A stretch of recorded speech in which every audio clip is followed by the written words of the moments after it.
Hey everybody, this is Darkslayer and you are watching Darkslayer TV. I'm going to be casting this best of 3, which is the Go4SC2 Cup Series number 129.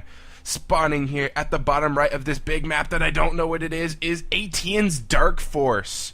Over here at the bottom left of this big map that I don't know what it is Beastyqt playing our Red Terran. If you have not been to Darkslayer TV, please head over to youtube.com/Darkslayer TV. Be sure to subscribe for more StarCraft 2 action. Alright, so looking at this map, because I can't say I've ever actually seen it, it actually made me download it as I opened up this replay. They're in rather close walking distance.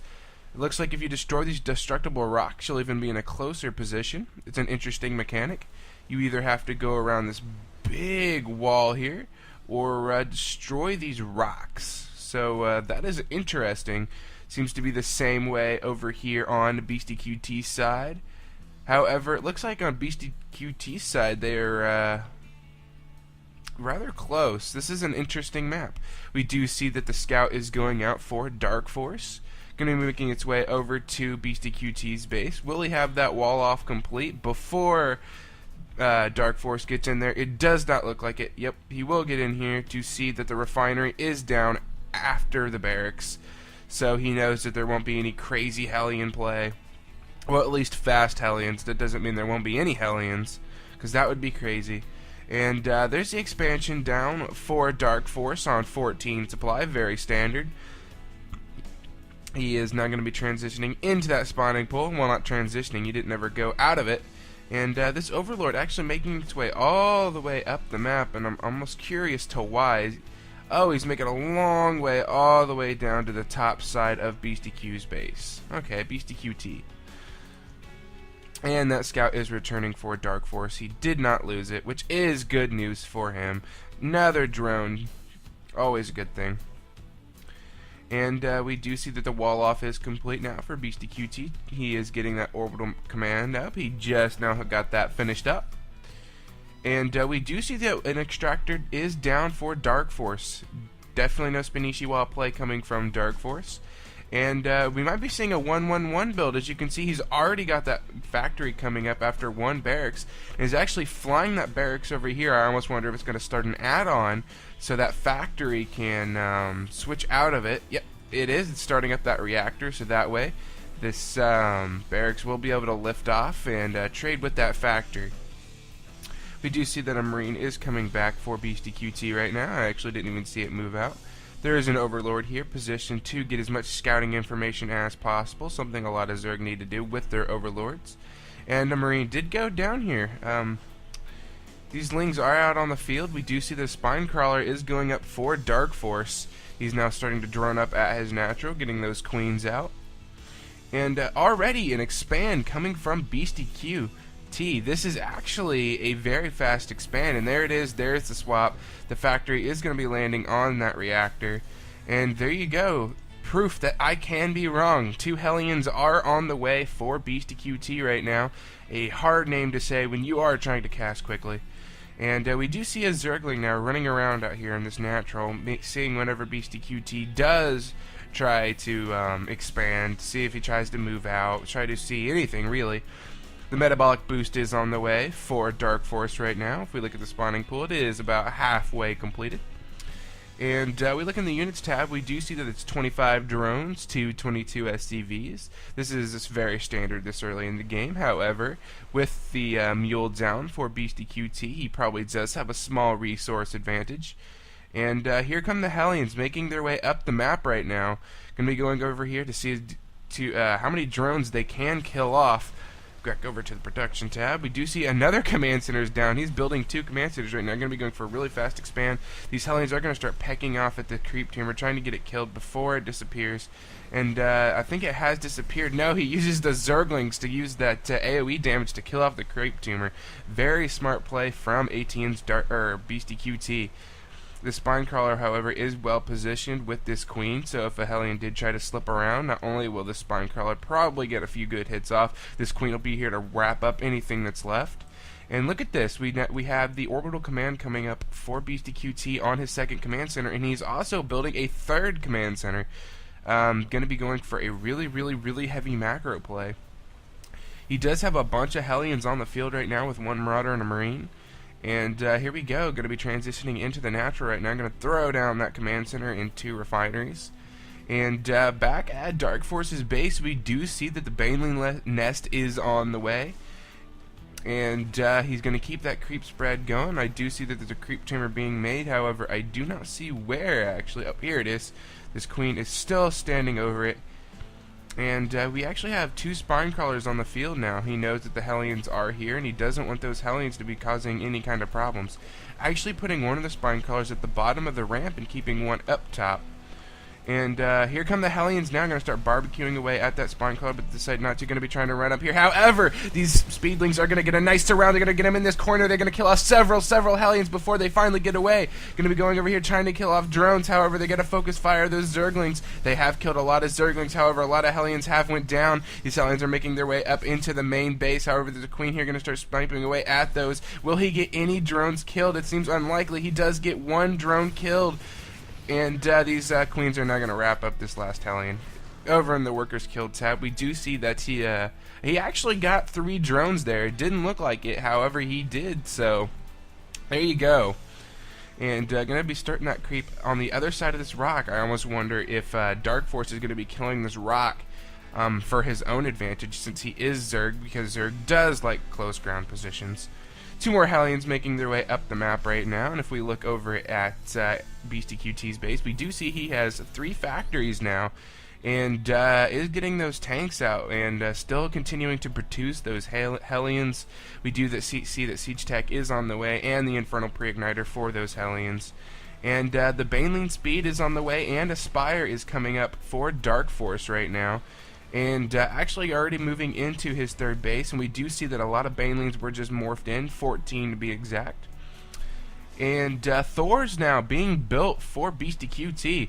Back up here in aTnDarKFoRcE's 3rd, we do see that the hatchery is about halfway completed. These Hellions are now going to start dancing around outside of aTnDarKFoRcE's base. Get a free Zergling kill, that's always the best kind of Zergling. And these overlords just sitting outside of Beastyqt's base. They want to make sure there's no drops coming in, so he will have time to react to those. We do see that there are 2 armories down, getting that +1 vehicle and weapon armor. With those Thors coming in on the field, the first one is almost completed. And we do see that there is a macro hatch here for aTnDarKFoRcE, and is going to be start killing away at these destructible rocks. As I said, Zerg like to be at close ground positions, so destroying these rocks is plausible. And as you can see, these Hellions are actually right above this 3rd base, so Beastyqt is aware that it is there. And 5 Mutalisks are now on the way for aTnDarKFoRcE right now. They're about to spawn, going to go over there, probably going to see how much harassment they can cause. And there they go. They are making their way to the left side of the map. As you can see, they are going to start making their way over to Beastyqt's base. But he is going to start building up these missile turrets, but he is going to kill off that SCV to make sure it does not complete. And Mutas are going to start heading up the north side of the map. And a huge push out right here. All these Zerglings and Banelings are making their way to the middle of the map. And these 2 Thors are actually out of position. These siege tanks and Hellions and Marines are kind of far back. He needs to be careful not to get those Thors surrounded. These Zerglings are going to run in just to see what they can see. Going to be trying to wrap up these Thors. One Thor almost does go down. However, the Thors did back off, and the siege tanks did get a few good hits off, killing off those Zerglings. The SCVs are going to start repairing that Thor. He does not want it to die. And we do see that the Hellions up top are now making their way around the map, going to be getting as much scouting information as possible. Maybe just going to go back and join up with the force of Beastyqt. We do see that the supply for aTnDarKFoRcE is at 111, Beastyqt's is at 126. And here we go, another push out for aTnDarKFoRcE. Never mind, decides to call it off, sending in a few Zerglings first to get as much scouting information as possible. Make sure Beastyqt has not taken his 4th. And in the production tab, we do see that the infestation pit is on the way for aTnDarKFoRcE, and the +1 flyer attack and the roach speed is on the way. And Beastyqt is, of course, continuing the production of his Thors and Hellions right now, and is actually getting another command center up to get his 4th base, which will actually be a 4-base Terran versus a 3-base Zerg, which is never a situation you want to be in as a Zerg. You always want to have more bases than your opponent. And as you can see, he did actually take this gold base and is using those mules here to try to get that as cleaned up as possible. I wonder if aTnDarKFoRcE is aware that he does have that gold base. Actually, he is aware that he has it because, oh wow, huge drop right here. Hellions killing off almost nearly every drone. Sorry about that. I did not see that on the minimap.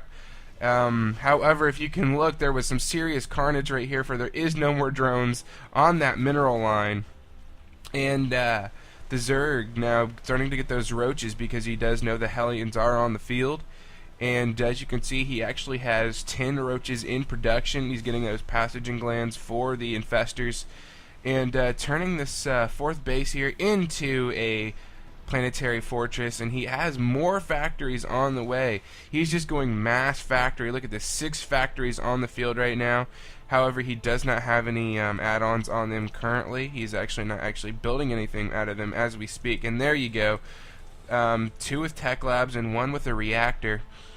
And we now have infestors on the way for aTnDarKFoRcE. He's just now started the production of those up here in the main. As you can see, the infestors are about 1/4 the way completed. And we have the +2 weapon now on the way for Beastyqt. And no upgrades except for that +1 flyer for aTnDarKFoRcE. So we do see that Beastyqt is going to be beating aTnDarKFoRcE in the upgrades, and actually in supply right now. Beastyqt sitting on 182 supply to aTnDarKFoRCE's only 142. We do see that Mutalisks are making their way down the map. I wonder if he's going to go around and see what he can do. No, he is just keeping those Mutalisks mobile in case there is any kind of push out. And look at all of these Thors. In the units tab, we do see that Beastyqt has 7 Thors and 16 Hellions, 8 siege tanks now, and is going to be using those scans to clean up all these creep tumors. The creep tumors is so good from aTnDarKFoRcE. The creep actually made it all the way to the Terran's base. Like, literally, this map is gigantic, and half of it is covered in creep. aTnDarKFoRcE is doing an amazing job on that creep. In the production tab, we do see that the Broodlords are on the way for aTnDarKFoRcE. However, will Beastyqt be able to handle it? He does have a lot of Thors and Hellions. However, the Thors are not very mobile. And nice scan right there to see that where aTnDarKFoRCE's forces were.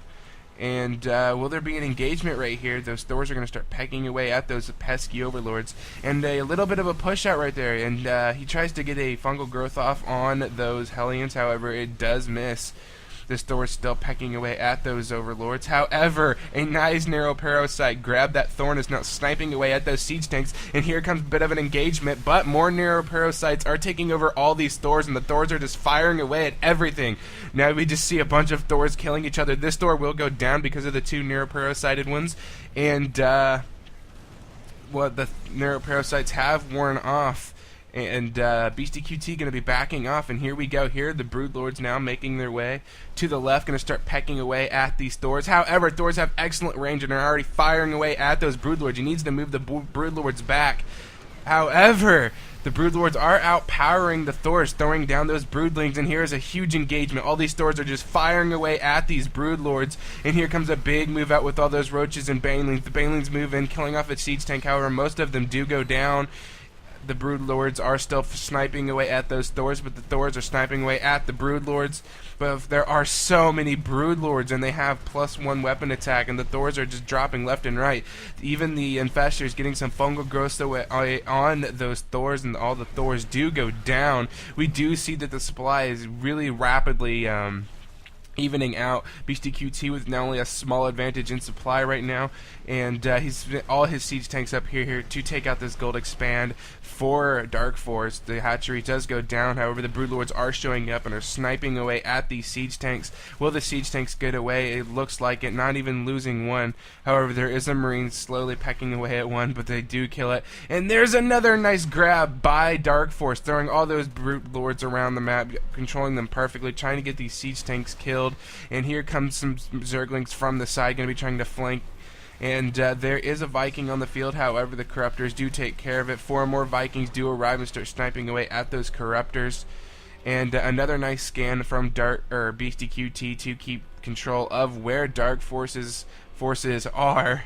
And the +3 weapon attack is on the way, and the +2 vehicle armor is on the way. And as you can see, the Zerglings are going over here and getting a nice surround on these siege tanks because they were fungal growth, and the Hellions are just having their way with those Zerglings. However, the broodlords are just sniping away at everything, and all these Corruptors are now sniping away at those Vikings. There's so many Corruptors on the field right now just waiting to be turned into broodlords. There are so many broodlings right now just attacking everything. They try to lift off the command center, however all of these Corruptors are sniping away at that command center, being called off, and this missile turret does push them back.